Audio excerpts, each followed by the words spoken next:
Hi friends, good evening. మీకోసం ఈరోజు చిన్న గార్డెన్ చూపిస్తున్నాను. రోజా పూల garden. Pink and white pink,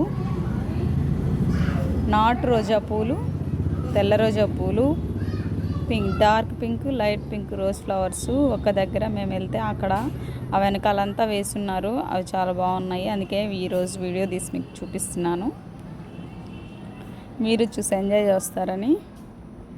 white రోజా పూలు చూడండి, అసలే ఒక కొమ్మకే 3 కాసున్నాయి. కింద దానికి ఒక 3 అట్లా. ఈరోజు తక్కువ ఉన్నాయంట, నిన్నే కోసేసారంట. ఈరోజు అయితే కొంచెం తక్కువ ఉన్నాయి. డైలీ అయితే ఇంకా ఎక్కువ ఉంటాయంట. చాలా బాగున్నాయి అసలు.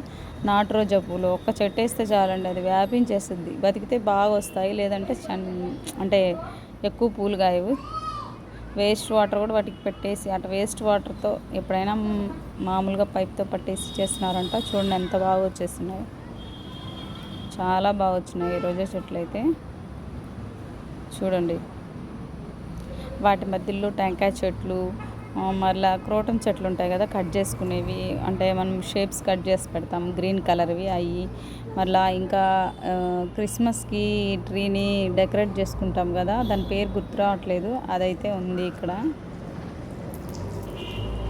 ఈ గ్రీన్గా బాగుంది అసలు. గ్రీన్ మీద pink colour and white, dark pink, light pink, చాలా బాగుంది ఫ్రెండ్స్. మీరు చూసి ఎంజాయ్ చేయండి. ఈరోజు ఈవినింగ్ అయితే ఇదే తీసాము బయటకు వెళ్ళినప్పుడు. అసలు ఎంత బాగున్నాయో ఆ రోజా పూలు. వాటిని చూసాక మా ఇంట్లో కూడా కొన్ని వేస్తున్నాము, ఇంకా ఎక్కువ వేయాలి అనే ఇంట్రెస్ట్ వచ్చింది నాకు. మిద్దె మీద తోటల కంటే మిద్దె మీద తోటలో కూడా బాగా వస్తాయి, కానీ కింద ఇంకా చాలా బాగా వచ్చాయి. క్రిస్మస్ ట్రీని అశోక్ చెట్లు అంటారు ఫ్రెండ్స్ అవి. Okay friends, bye bye.